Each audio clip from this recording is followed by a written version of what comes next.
Hello everyone, let's learn how to restore deleted posts, stories and reels on Instagram.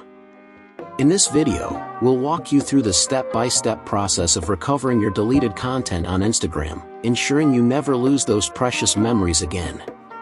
Before we start, leave a like and subscribe for more tutorials like this. First, open Instagram app on your device. After that, I'm going to delete some photo, story and reels from my account for purposes of this video.